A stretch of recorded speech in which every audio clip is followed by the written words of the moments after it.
Welcome to episode 47, I believe. Yep. If we're correct. Episode 47 of the Cover 2 presented by TigerVision. I'm Patrick Neal with Grayson, Mann, as always. We're doing a Super Bowl, what's the opposite of preview? I'm blanking right now. We're breaking it down. We're breaking it down. We are reacting. Super Bowl breakdown. Yes, we're reacting. A day or two late by the time this comes out, but... You know what separates us, though, is that our thoughts have been cultivated. We've been able to think about it. We've had time to really reflect. You don't get that anywhere else. Yeah, definitely not. And, there's 8 months without football, so we have plenty of time to talk about the Super Bowl. We are about to milk this for everything it's worth. Yep. Grayson, where do you want to start? There's a lot of places we can go with the Super Bowl. But the Chiefs win 38-35. I think we have to start by saying what a game it was, because I think last year with the Bengals, it was one of your usual, it was pretty good Super Bowls. It was a pretty good Super Bowl. I was a little sad afterwards. Yeah, I still feel bad about it. And I got the flu the next day, actually, so it wasn't great. But this one reminds me of the Super Bowl, unfortunately, when the Patriots lost, but the Eagles-Patriots Super Bowl where nobody could defend anything. It was high scoring. There was a lot of action, some controversy sprinkled in there. It had all the ingredients of a good game. Say what you will about the refs. I guess we'll talk about that when you can. But let's get that out of the way real quick. Let's rip the Band-Aid off? Yeah. I think it was the right call. It was the right call. Bad moment. James Bradbury after the game was like, yeah, it was the right call. I was trying to get away with it. Yeah. So you can't really fault the refs. I don't think the refs didn't really have any bad moments. I don't think. No. I think it was just more, everybody was hoping that the game would end differently than it did, than just the Chiefs running down the clock and kicking a field goal with like 20 seconds left. Personally, for me, selfishly, I wish it hadn't ended like that. I wish the Eagles got a chance to go down and score, or we go to overtime or whatever. But it was the right call, and, it is what it is. Yeah, and the Eagles were up by 10 going into the second half. They had their moments with a Mahomes that in the first half appeared to be was going to appear to play on one leg. We don't know what they gave him in the locker room. They gave him something. They gave him some sort of magic whatever, because that looked painful. I thought he was going to have to get helped off the field at certain points because he had to walk the distance to the other sideline. Comes out in the second half. You have to give Andy Reid all the credit in the world, and we'll talk about where the Chiefs and the Eagles are at. I think Andy Reid this season, I think this might be his best job as a coach, because you trade away Tyreek Hill. A lot of people, not me, I picked them to finish first. Didn't pick them to go to the Super Bowl, though. A lot of people thought this offense was going to take a step back, and they actually took 3 steps forward. Mahomes, they were more methodical. They had to earn their drives in that second half. Mahomes is hurt. Andy Reid has to design some stuff. They did the Jaguars play. Yep. They copied that Week 4 touchdown to Jamal Agnew. And I think it just shows you how special this team is, and we'll probably throw the D word around at some point. Dynasty, should it come? I would not be shocked. Potentially. I think they have all the pieces. We'll talk about where they're both can be at later, but if you could give Super Bowl MVP to a coach, I would give it to Andy Reid in a heartbeat. He was really good, and I think you're up. I think you're pretty correct when you mentioned that this is perhaps his best coaching season ever. No receivers with 100 receiving yards this game. You had Travis Kelce, who had 81. Juju had like 53. They played well. Everybody else had under 20 receiving yards. So, when you see Tyreek Hill go off in the offseason, go to the Dolphins, has the best season of his career, and it doesn't matter because Mahomes has elevated his game. Andy Reid has just, been the offensive mastermind that he's always been. And they basically spread Tyreek Hill's production across like 3, 4, 5 different guys. It's incredible to be able to watch. Oh yeah, I think you got to sit there and appreciate and just be a prisoner of the moment. Really, just appreciate that we're witnessing some true greatness. I think it's different. It's going to start to probably be considered or carry that same hatred for 99% of NFL fans, because they will continue to feel like the Chiefs always have an answer, or they always will figure it out. It feels very Patriots-esque to me, where they're going to be the new top dog in the NFL for a long, long time, because they have the best quarterback in the NFL and the best coach in the NFL right now. Yeah. Mahomes is just nuts. I love watching him play. So impressive. You like you mentioned, he last play of the second half does something to his ankle. Maybe it's the Paul Pierce thing. Maybe he just had to go to the bathroom. Maybe. Or maybe he was faking it to like give the Eagles a false sense of like, oh, Mahomes can't do anything now. We're all good. He's just trying to genius. Just trying to play the underdog card, like the Chiefs have been all season. Even though, I guess people were projecting them to go what did Travis Kelce say?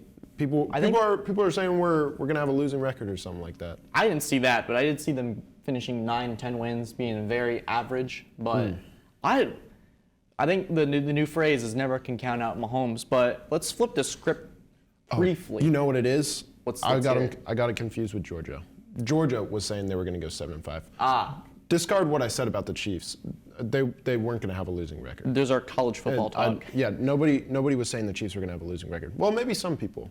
You probably have somebody out there writing an article. Probably, but is going to get hosed at some point. What you were saying. While we want to congratulate the Chiefs and give them their flowers, I think we also have to give Jalen Hurts, because me personally, when he came into the league, I didn't think he would be that special. I thought he was probably going to be a starter for a bit and just journeyman around the league, good culture guy.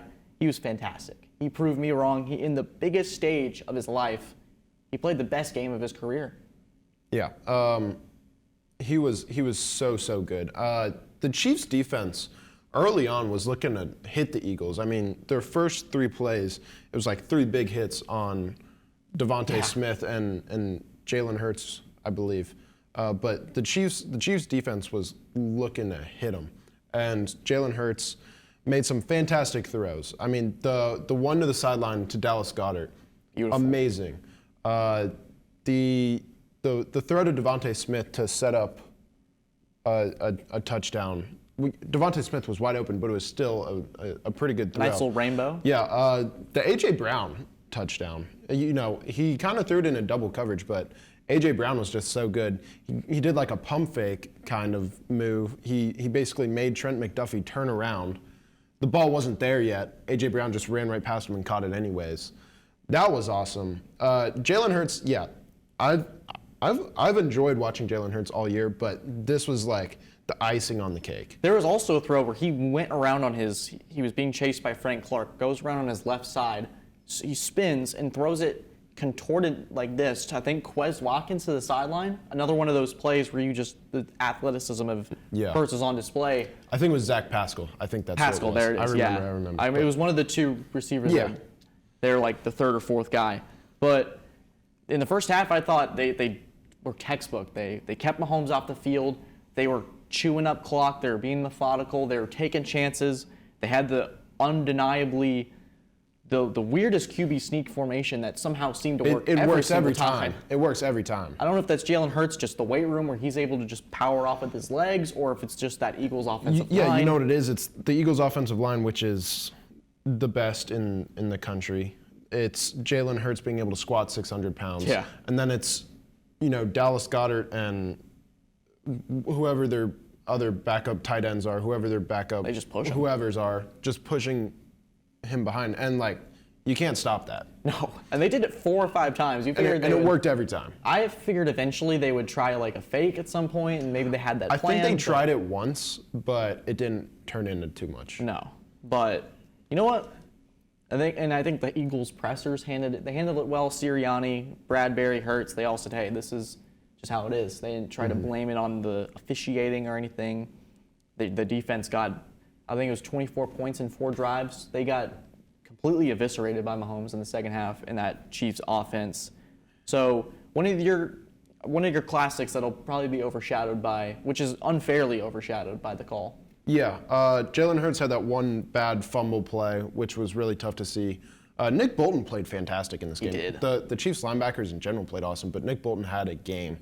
But he was fantastic other than that, pretty much flawless. The Devontae Smith catch, I'm interested to get your thoughts on that. It's a strange... Or I guess no catch, technically. I thought the reason they were because they reviewed it for a while. Yes. That is usually telling that because if it's not a catch, they'll be pretty quick about it. I thought that he what the heck is a catch now? Nobody knows. I thought it was a catch initially. The ball did move around, and it looked like the ground helped out with the control. So I think they made the right call.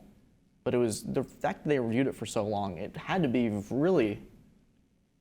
Someone had to make the decision higher ups, maybe in New York or something. Yeah, I'm all for just changing the catch rule to a vibes thing. Like, vibes-wise, that was a catch. Yeah. I don't think you can argue that. I think the one that he had in the NFC Championship was less of a catch than this. Oh, yeah, for sure. But So- they went quickly with that. wonder Yeah, if the I NFL think that's what tried the to get catch away rule with should be, just a vibes thing. You know, it looks pretty good. It looks good. Maybe it isn't technically a catch, but let's give them it. They're gonna, after further review, the vibes were determined to be a catch. Yeah, exactly. I like that. Yeah, Eagles' defensive line. They were non-existent this game. Mahomes, 0 sacks. The Chiefs' offensive line, they got a lot of bulletin board material, I think, because everybody was saying, this battle was going to be in the trenches between, the two offensive lines, the two defensive lines. And I think a lot of people thought the Eagles' offensive line was going to be able to take on the Chiefs' defensive line. I think us included. Yeah. And then the Eagles' defensive line was going to be better than the Chiefs' offensive line. Which it wasn't. It wasn't. Hassan Reddick had 1 tackle. Like I said, 0 sacks. It was just, they couldn't do anything. Same with their running backs as well. Their running backs, Miles Sanders was averaging about 2 yards a carry. Yeah, in the absence of, if you remove Jalen Hurts' rushing totals from the game, I think the Eagles averaged less than probably 2 yards a carry. They weren't able to get anything with Gainwell, with Sanders, with Boston Scott. They hit a couple plays here and there, but they're really nullified by this Chiefs offensive line. I don't know if that's Andy Reid and Bieniemy scheming that around, or they're picking up on extra blitzers. I figured Philly at some point, if they couldn't get pressure, they were going to try to bring in a couple extra guys, given they had the knowledge, they saw it firsthand, they witnessed Mahomes limping to the sideline, saying, hey, we got to take advantage of this, but felt like they took their foot off the gas. Yeah, a little bit. But, maybe it was, I think part of it might have been the grass. We got to talk about this. Would you like to coin your phrase? The sod, it's not my phrase. I saw it on the internet. I thought it was pretty clever. Roaming around. The sod father, George Toma. He is 94 years old. Supposedly, he has done the grass for, I think, every Super Bowl that we've had. Absolute disaster class. All-time worst performance. They say you die the hero or you live long enough to become the villain, and he certainly lived long enough to become the villain, I guess, in this case. That's for sure. I kind of doubt he's gonna be back. Probably not. Maybe he has a revenge tour next year. Maybe. But Houston. Oh, I don't know. Actually, where is the Super Bowl next year? I think it's in Houston. Super Bowl. I think it's in 58. Las Vegas next year. It is in Las Vegas. So Las Vegas, maybe he rolls the dice on something, and the NFL rolls the dice, takes a chance, and they gamble. Oh, the grass. Nice little plug there. But On the I sod father. think I saw Oklahoma State, and everybody was saying that it took 2 years to develop this grass. It's like golf grass, and they've been waiting to use it for this Super Bowl, and just absolute worst case scenario. That must have just destroyed them. What was weird though is only the Eagles players were changing their cleats. I didn't see any Chiefs players changing their cleats. Yeah, especially after Bucker slipped on a PAT, or the field goal that he missed. He slipped? I didn't think realize he that. slipped, yeah. I know Jake Elliott slipped on a kickoff. Yeah. But- Bucker tripped too on his follow-through. Maybe they were in on it. Maybe the Chiefs were in on it. It was Sodgate? Yeah, Sodgate. Grassgate. Soilgate. Yeah. There's definitely a good name there, but Probably. got to give us some more time to think about that. Got to let it marinate a little bit more. We'll do a cover 2 draft of the best gate names. Oh, that could be something. We could do Sodgate, Deflategate, Spygate, Yep. Watergate. Oh. Yeah. Shout out. 2 of those are Shout out the government, I guess. 2 of those I guess are don't shout out the government. We got to talk about Kadarius Toney too. I feel like him scoring a touchdown was just bound to happen in this game. He barely gets on the field. I think he had 5 offensive snaps. Almost had 2 touchdowns. Has now the longest punt return in Super Bowl history. I did not know that. Yeah, it was Interesting. So Kadarius Toney is now in the record books. Giants fans Just are that face punching of the air. the classic face of him staring and smiling. Do they put the Giants blue as the jersey outline or the Chiefs red? Give him a statue in Arrowhead, honestly. But yeah, after they traded for him, has just been in and out of the lineup, doesn't do much, just sits on the sideline. He's the ultimate heat check isn't the right word because he isn't putting up a lot of shots, He's their utility guy. If they need him, they throw him out there. It's like he's the ultimate sixth man, I guess. But he doesn't even play enough to, I think, qualify. He's the Manu Ginobili of the Kansas City Chiefs. I like the Lou Williams comp. Okay. Super shifty. Just really thinking about this one, guys. Yeah. I don't know. Kadarius Toney. Best sixth man of their draft. Could have potentially, if he scored that second touchdown, does he get to be Super Bowl MVP? 5 offensive snaps. I don't think he plays enough. It's like that Randy Moss stat line. Oh, where it's like the 3 catches, the 3 touchdown. Yep. Like 100, however many yards, 50, 70. I think it's 3 touchdowns for 184 yards and 3 touchdowns. Yeah. He was unstoppable. Kadarius Toney is Randy Moss, confirmed. Another I'm him performance from Mr. Toney. Yeah, but Kadarius Toney could have, it's a really efficient stat line for him. Oh yeah, that's a good ratio to have. Mm-hmm. Do we want to do the classic? Patrick Mahomes, what does this mean for his legacy? It's not going to longer be. That's been worn out probably. What does this do to LeBron's legacy? What does this do to LeBron's what legacy? Does this he was do? at the game. It's another championship he's not taking place in. Oh. Taking part in.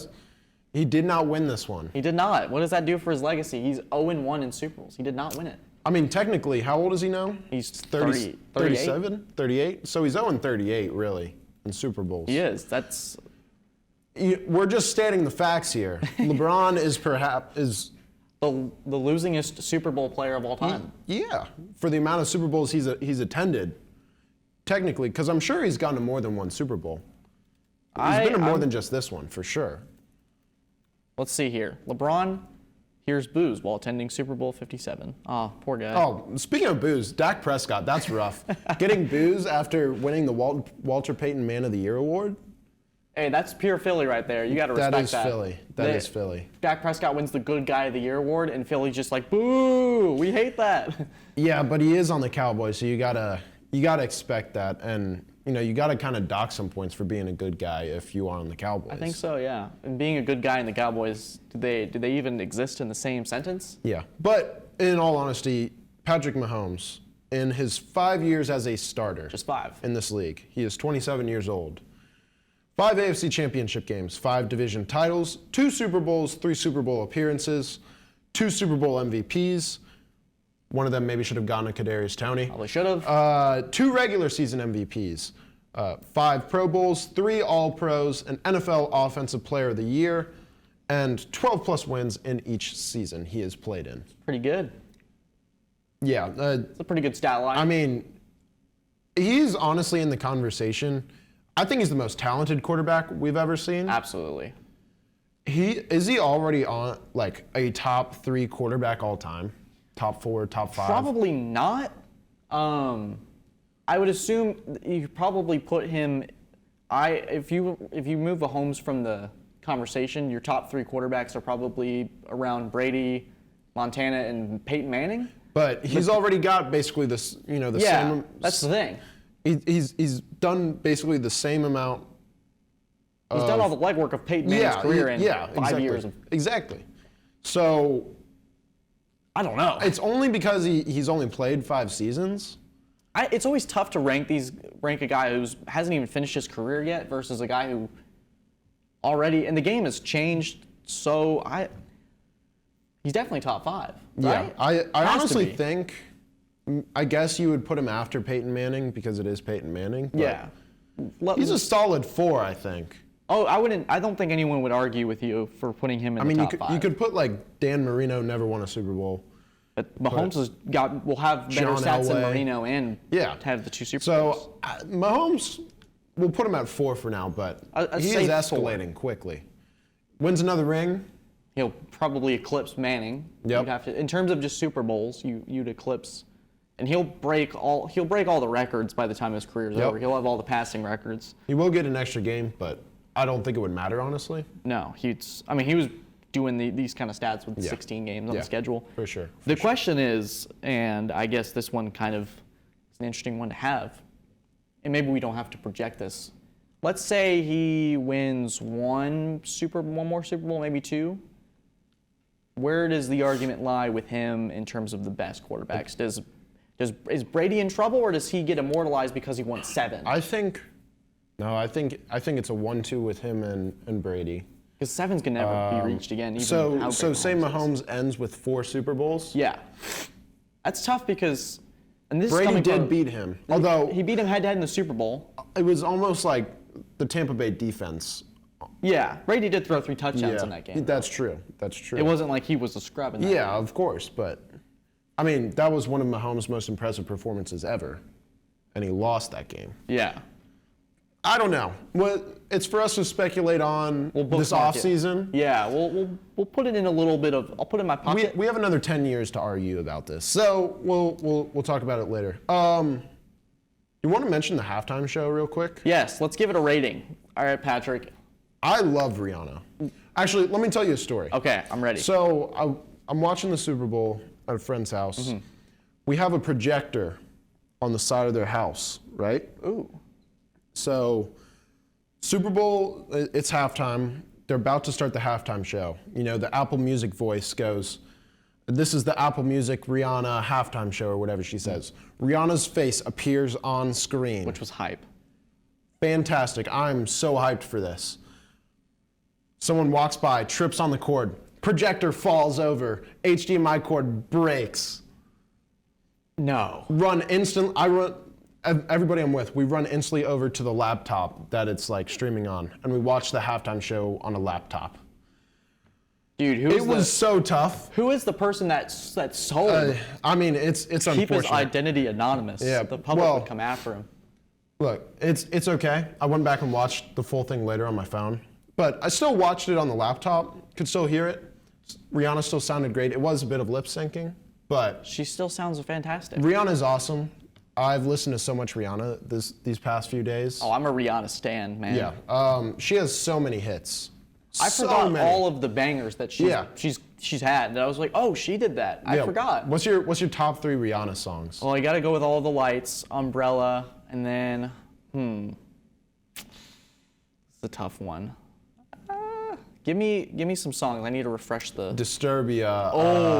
4 or 5 seconds. Disturbia. Disturbia is a. If you She's hear in that- Run This Town too. You've got Only Girl in the World, S&M. Dude, she's. You've got, there's so many good Diamonds. ones. I thought Diamonds was for sure going to You're be the first song. beautiful like a diamond in That the shot of sky. her just ascending to the heavens. She got the Super Smash Bros. Setup. It was so cool. Yeah, that was good. I love the memes out of it. It was like, "Rihanna, look That out." shot was super sick. Just Rihanna standing there all alone with all the flashlights. That was the pretty cool. fireworks going off. The choreography was something else. It was something. And The favorite thing was my favorite internet Super Bowl meme was it's them looking like they're walking like dogs, and it says when the dogs hear the thing and like the food being rattled, and they're like walking yeah. like. Yeah, I thought they looked a little bit like the Squid Game guys, but just They like a did. white. It was so funny. Rihanna's pregnant though, so congrats to her. That poor child in the womb. That poor child. Well, honestly, poor child got to hear Rihanna. You know, was the closest seat to Rihanna performing technically. The child in the womb was probably going just like, But, you know, just fantastic performance. Yeah. I saw something that I saw a meme that Rihanna's unborn child made it to the Super Bowl before the Lions did. Or Prescott. Yeah, yep. Well, Prescott was technically there. He was there. Closest he'll ever be? Question mark. Potentially. Apparently, though, I think we need to dock some points on Andy Reid on the GOAT list because he banned them from watching the show at halftime. That's so unfortunate. Such a sin. Honestly, if I was him, Rihanna's got to be motivating. Yeah. The halftime show's got to be motivating. Disturbia. If you told me I wish Disturbia was played. if someone told Mahomes he was beautiful like a diamond in the sky, I think he might have thrown 6 touchdowns in a half. Yeah, I mean, he probably was on that trend if he had more time. But fantastic. I really enjoyed it. I did too. I will say the fact that she didn't have a special guest come out is kind of like a power move. I think so, because you want to call in reinforcements to help you with the Super Bowl, but no. Rihanna doesn't need it. But I Not will our say, queen. I thought Jay-Z was certainly going to come out. I thought for a second Kanye was going to come out. That would have been hysterical. I don't think Kanye was ever going to come out. That's too much of a PR disaster. I was ready for it. It would have been, would have gotten people tuned in for sure. But the fact that Jay-Z was there, Paul McCartney was there, could have strummed along during 4 or 5 seconds. Congrats to A$AP Rocky. I just want to.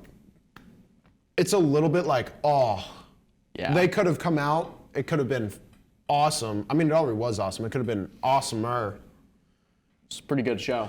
It was still a good show. I will say that. She carried as usual. But yeah, I would have like freaked out if those two came out on that stage would've too. been hilarious. But still, Rihanna, fantastic halftime show. Congrats. Very if you're much listening, enjoyed it. Rihanna, I love you. Just want to let you know. Yeah, that. we're big fans here. Will So you be my Valentine? That's all I got to say. it is Valentine's Day when we're recording this, and yeah, Couldn't think of a better way to spend it. than listening to Rihanna. All right, we talked the halftime show. We got a few more minutes here to quickly Yeah. wrap up. What are we talking about? Should we touch on the commercials? I think that's Yeah, we can that's a talk about the crucial commercials aspect. quickly. They were kind of below average. A little I bit don't of know. a little bit of a subpar commercial. The one that probably will destroy relationships. I don't know if this happened. I don't know if you were like, say you were watching on the computer, you were going to. I think I missed it because I watched the first half, on the projector, but then I watched the second half at my apartment because Yeah. we drove back home because it was all damaged. But so I might have missed it there. I don't remember seeing it. I remember. So there's a video. I can't repeat what was said.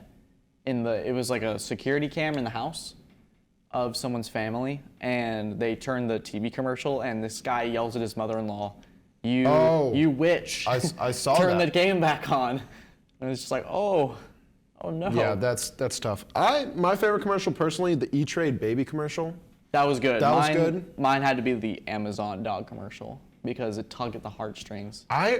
I don't think I was paying full attention to that one. Well, the dog was getting in the way, but he was doing like the Marley and Me thing where it's yeah. like, oh, you silly dog, you broke the remote, you ate my laundry or something like that. I don't know. And then they get him a little friend. Yeah, So it was that's great. right. Avocados from Mexico. That was a good one. Rewriting history. That was pretty good. That was wild. But there's kind of been, when was the last good Super Bowl commercials year? It's been a while. I think probably 2014 or 15. Yeah, it's been a while. I think it's just at this point people expect so much. Yeah, the standards have been raised. It's like the NBA dunk contest a little bit, This can be. At a certain point, You're just the kind of. level's kind of maxed out. Yeah. But you gotta be a little bit funnier if you're spending $7 million a year on Super Bowl I agree. commercials. I agree. The Blue Moo one. A little bit of a misleading ad because they did the Coors versus Miller, and then it was I Blue thought it was Moon. all right. Turns out all three I believe are owned by the same company, so that Interesting. kind of makes sense. But yeah, commercials were Give it a subpar. 4 out of 10. Yeah. Quickly, I guess we'll touch before we get out of here some coaching hires. And we'll probably make an episode dedicated to this. Yeah, we'll definitely do that. But quickly, Shane Steichen, Eagles offensive coordinator, heading to the Colts. Smells like a quarterback to me. Yeah, who do you think they draft? Probably Stroud, if I had to guess. I think. Do they trade up? I don't know. Maybe if they love Bryce Young more than Stroud, but we'll see. They'll both be gone by the top 5. Yeah, I shall think see. they go Stroud too, but it's early. Shane Steichen has been there to develop both Justin Herbert at LA, his first season there, his rookie season there, and now Jalen Hurts. So whoever's going there, probably in a good position. You've got an okay offensive line. You need to replace that left tackle spot probably. Yeah. Get another weapon or two, but could potentially be in a good spot. Jonathan Gannon, the Eagles' defensive coordinator. I don't like this move. He is going to the Cardinals, most likely. I think the Cardinals should have gone offensive. if they were going to hire a coach, especially since they have to Well, now. they did that last time. Didn't quite work Cliff out. Kingsbury is a different. I would have gone for Bieniemy, but a lot of people apparently don't like him either. So I think at this point, I mean, think if you were Eric Bieniemy, would you want to leave the best quarterback talent you've ever seen in your life? it'd be tough. I think he can just keep like threatening leaving and just keep getting pay raises, keep getting. He and Every time they Spagnuolo, win a Super Bowl, I mean, he gets pay raise, I'm sure. yeah, and leave a great guy in Andy Reid as your boss. I don't know if I'd want to leave if I was him, but I would not. I guess because Spagnuolo, and Reid kind of make the big Yeah. three there.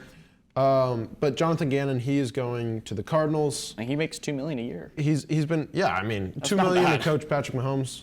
Sign me up. Not a bad deal. Sign me up. Jonathan Gannon, yeah, he has been criticized a little bit Yeah. for not making changes mid-game, not having that dynamic game plan. But We'll see the what he Eagles does. still had a very, very good defense this year. His first action as a coach may be helping trade away DeAndre Hopkins. Potentially.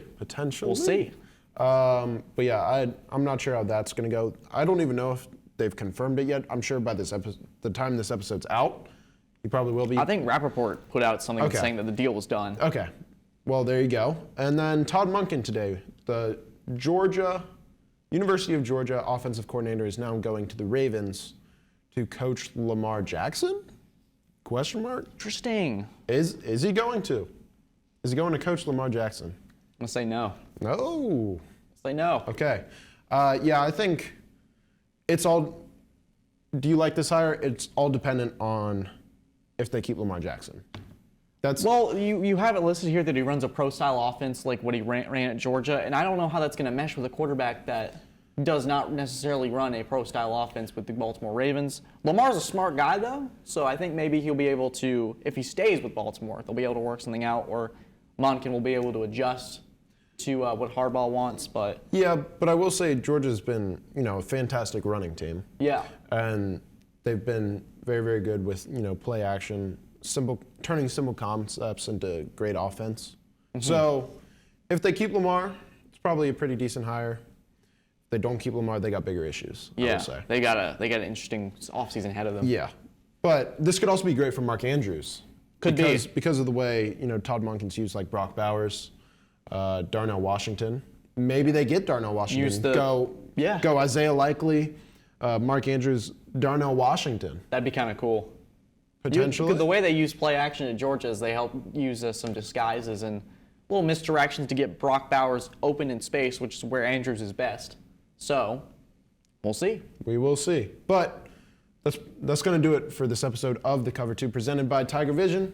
We want to thank you all for tuning in. As always, thanks to our producers. Zach and Stay Connor. producing. And yeah, that's pretty much it. If you want to click buttons, Click all the buttons. subscribe, I keep saying it. comment, do all that kind of stuff. If you want to, I'm gonna you say don't it. have to. I'm gonna say it again. If you comment down below with a bunch of random letters, then I will indeed know that you typed all the buttons, and I will be very happy. Yeah. Well, that's going to do it. Thank you all for tuning in as always, and we will see you all next time. Have a good one.